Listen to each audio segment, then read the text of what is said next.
Through the years, when times are tough, Kansans stick together. If a farmer was bedridden, his neighbors helped bring the crops in on time. In the aftermath of devastating tornadoes, heartfelt support is poured into communities torn apart. Then there is that classic Midwestern example of neighbor helping neighbor, the barn raising. Time after time, Kansans come together when the need is great. Last year, when the Cowherd family lost everything they owned in a fire, people in our community once again extended a helping hand, this time through their United Way contributions. On Friday, August 22, 2008, Elizabeth Cowherd was preparing for a trip to Kansas City with her sister. Her 4 children were looking forward to spending the weekend with their grandmother. I woke up that morning, made sure everything was in order in the house, took my bags out to the car, loaded the kids up. I remember walking through the house, never thinking that it was going to be the last time that I saw that house. Elizabeth spent a relaxing day in Kansas City. It seemed like a normal day. But hours later, after a phone call from another sister, she was headed back home in the middle of the night. And she told me, everyone is okay. They are all out, but your house burned down tonight. While the family home burned back in Clearwater, Elizabeth spent the rest of the night traveling back to Wichita to be with her kids, who were now staying with an aunt. I got back about 5 o'clock in the morning, and I walked into her living room, and I just laid down next to each one of my kids and held them. Because then I had my kids, and I would deal with the rest later, but I wanted my kids. So the next morning, with her husband Jim stationed at Fort Leonard Wood, Missouri, she had to face the reality that their family home was a total loss. I was lost. I was in shock, disbelieved that this had happened. We had put a lot of time and effort and money and sweat, blood, tears into redoing that house and remodeling it and getting it all fixed up the way we wanted it and to make it our home. And we had planned on living there for forever.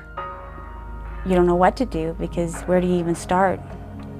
I knew we needed a place. I didn't know where we were going to be. The morning after the fire, the Cowherds were able to get assistance from a disaster service program funded by United Way. We were able to provide them with assistance with clothing.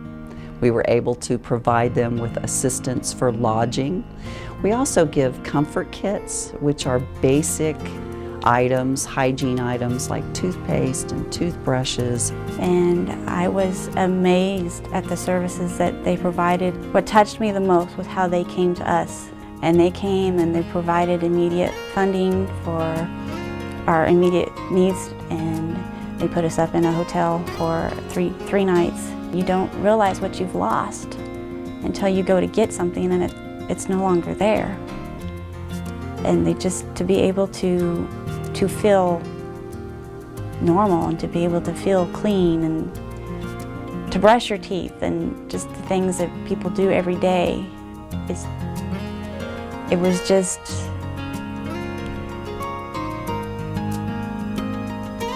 a sense of being human and being okay and knowing that you're going to get through it. I needed help, and all of a sudden the help was there, and it was just like, yes, the world is full of good people, and people are out there to provide services, and they do it without hesitation. And you can't help but be thankful for it, and just, it was an amazing experience to go through, even though it was quite a tragedy. When you give to United Way, you are reaching out to create a better life for everyone through programs focused on education, income, and health. For a gift that amounts to only 5 minutes of pay per day, you can help a child with cerebral palsy get properly fitted for a wheelchair, preventing sores and other problems. You can provide what might be the only hot meal a homebound senior may get during the day. You can give a child the opportunity to succeed in school through the help and support of a mentor. And right now, United Way is reaching out to those who have lost their jobs by taking a lead role in organizing and coordinating a laid-off workers center, a one-stop center for laid-off workers to receive emergency financial assistance, budget counseling, government benefits, and more. Even in tough times, we can make it together. Now is the time to reach out to our neighbors. Now is the time to stick together. Give 5 to United Way.